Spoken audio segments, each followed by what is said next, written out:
ಸ್ನೇಹಿತರೆ ನಮಸ್ಕಾರ.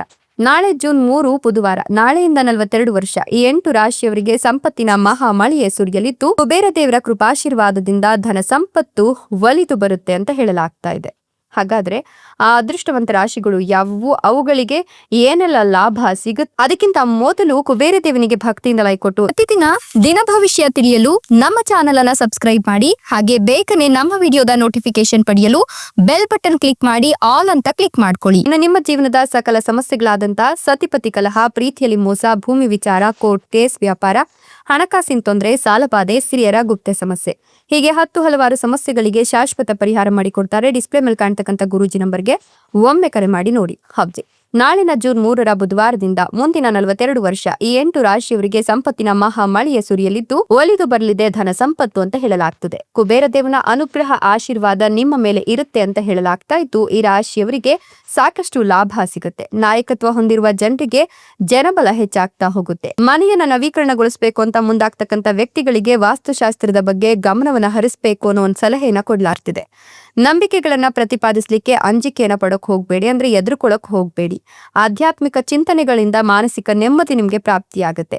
ಉಳಿತಾಯದ ಹಣದ ಹೊಂದಾಣಿಕೆಯಿಂದ ಸಾಲ ಮಾಡುವ ಪರಿಸ್ಥಿತಿ ದೂರವಾಗುತ್ತೆ.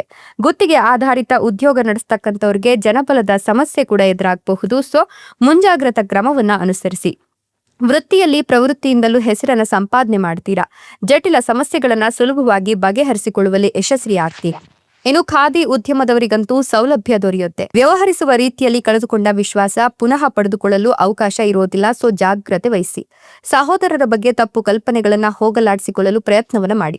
ನೂತನ ಸಂಬಂಧವನ್ನ ಬೆಳೆಸುವ ವಿಚಾರವಾಗಿ ಮನಸ್ಸಿನಲ್ಲಿ ಗೊಂದಲಗಳಿದ್ರೆ ಅದನ್ನ ದೂರ ಮಾಡಿಕೊಂಡ್ರೆ ತುಂಬಾನೇ ಒಳಿತು. ವೈಯಕ್ತಿಕ ಜೀವನದ ಸಮಸ್ಯೆ ಬಗೆಹರಿಯಲಿದ್ದು ನೆಮ್ಮದಿ ಮೂಡುತ್ತೆ. ವೈವಾಹಿಕ ಜೀವನ ಸುಖಮಯವಾಗಿರುತ್ತೆ. ದೂರದ ಸಂಚಾರ ತೋರಿ ಬಂದ್ರೂ ಮುಂದೂಡಿಕೆ ನಿಮ್ಗೆ ಅನಿವಾರ್ಯವಾಗಿರುತ್ತೆ. ವಾಹನ ಚಾಲನೆಯಲ್ಲಿ ಅಥವಾ ವಾಹನದಲ್ಲಿ ಪ್ರಯಾಣಿಸುವಾಗ ಸಾಧ್ಯವಾದಷ್ಟು ಎಚ್ಚರಿಕೆ ಅಥವಾ ಜಾಗ್ರತೆಯನ್ನು ವಹಿಸಿ. ವ್ಯಾಪಾರದ ಒಪ್ಪಂದವೊಂದು ಧನ ಲಾಭವನ್ನು ನಿಮ್ಗೆ ತಂದ್ಕೊಡುತ್ತೆ ಅಂತ ಹೇಳಬಹುದು. ಜೊತೆಗೆ ಉಳಿತಾಯದ ಹಣದ ಹೊಂದಾಣಿಕೆಯಿಂದ ಸಾಲ ಮಾಡುವ ಪರಿಸ್ಥಿತಿ ಇರೋದಿಲ್ಲ. ಹೀಗಾಗಿ ಆ ಹಣವನ್ನ ಬೇರೆ ಕಡೆಗಳಲ್ಲಿ ನೀವು ಹೂಡಿಕೆ ಮಾಡೋದ್ರಿಂದ ಭವಿಷ್ಯದಲ್ಲಿ ನಿಮ್ಗೆ ಸಾಕಷ್ಟು ಲಾಭ ಸಿಗುತ್ತೆ ಅಂತ ಹೇಳಬಹುದು. ಅನಾರೋಗ್ಯದ ಪರಿಸ್ಥಿತಿಯಲ್ಲಿ ಸ್ವಂತ ನಿರ್ಧಾರದಿಂದ ಔಷಧಿಗಳನ್ನ ಯಾವುದೇ ಕಾರಣಕ್ಕೂ ಕೂಡ ತೆಗೆದುಕೊಳ್ಳಕ್ ಹೋಗ್ಬೇಡಿ.